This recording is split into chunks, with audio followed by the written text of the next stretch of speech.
Alegando ter sido perseguida e torturada durante o regime militar, Dilma Rousseff pretende receber mais uma indenização junto à Comissão de Anistia do Governo Federal. A ex-presidente já embolsou indenizações de 3 estados: São Paulo, no governo do PSDB; Rio, no governo do comparsa Sérgio Cabral; e Minas Gerais, na gestão de Fernando Pimentel. Vale salientar que indenizações a anistiados políticos já consumiram dos cofres públicos do país cerca de 15 bilhões de reais. Caberá à ministra Damares Alves decidir sobre a questão. Diante de acenos de que a pretensão deve ser negada, Dilma divulgou nota nesta terça-feira, 5, defendendo o que entende ser um direito. O que é meu por direito não poderá ser negado pela história e pela justiça. A vida é luta. E eu continuarei a lutar por dias melhores para o nosso povo e para o Brasil, disse Dilma. Veja abaixo a íntegra da nota. O país continua mergulhado em dias sombrios, onde políticas de Estado são destruídas e a perseguição política ganha cores dantescas, com o desumano e implacável tratamento dado ao ex-presidente Luiz Inácio Lula da Silva. Mais uma contribuição é acrescentada a esse ambiente de retorno às trevas.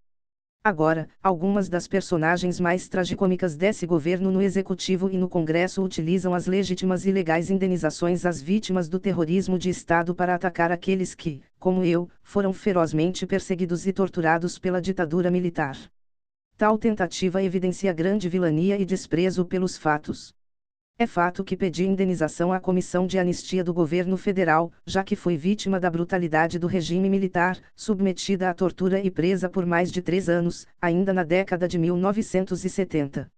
É fato que a Constituição Federal de 1988 estabelece indenizações a serem pagas às vítimas e a seus familiares pelo Estado brasileiro, conforme estabelece as disposições transitórias da Carta. É fato que os Estados Federados consideraram necessário indenizar aos que, embora sendo presos pela União, por ela interrogados, torturados e condenados, foram, em alguns casos, entregues momentaneamente aos órgãos estaduais de polícia. É fato que, ao integrar o governo Lula, como ministra, e, depois, ao chegar à presidência da República, suspendi o processo indenizatório por razões éticas.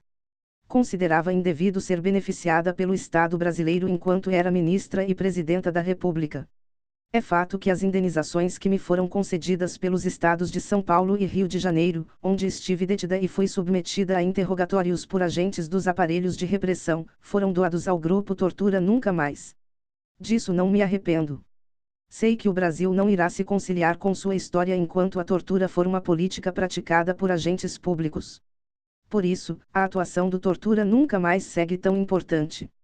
É fato que, depois de ser afastada da presidência da República, em 2016, por um vergonhoso golpe de Estado apoiado em um impeachment fraudulento como agora até mesmo adversários arrependidos reconhecem, decidi recorrer, agora sem nenhum impedimento de ordem ética, à Comissão de Anistia do Governo Federal para pleitear o que me cabe por direito. Reafirmo ter sido vítima da tortura e da brutalidade da ditadura militar, como centenas de outros jovens e velhos militantes de esquerda. Muitos perderam suas vidas naquele período. Uma figura do atual ministério declarou à mídia que vai negar meu pedido de indenização porque eu já havia recebido tal indenização dos 3 referidos estados. Não me surpreende. Este governo trata os adversários políticos como inimigos e a inimigos não se indaga nem se questiona as razões. Assim, desconhece que a Comissão de Anistia do Governo Federal, na grande maioria dos casos, deduziu dos pedidos da União as indenizações recebidas dos Estados Federados. E isso porque os Estados aprovaram leis específicas e abriram procedimentos para os pedidos de indenização ainda nos anos 1990, portanto, bem antes do governo federal regulamentar, em novembro de 2002, tais indenizações. Na verdade, tais figuras não concordam com o ato político de indenizar as vítimas porque isso significaria reconhecer o profundo e explícito repúdio à iníqua e covarde violência praticada pelo poder ditatorial contra uma pessoa indefesa.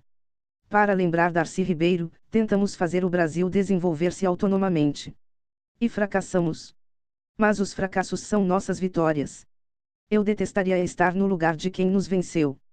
O que é meu por direito não poderá ser negado pela história e pela justiça. A vida é luta. E eu continuarei a lutar por dias melhores para o nosso povo e para o Brasil. Lula livre. Dilma Rousseff.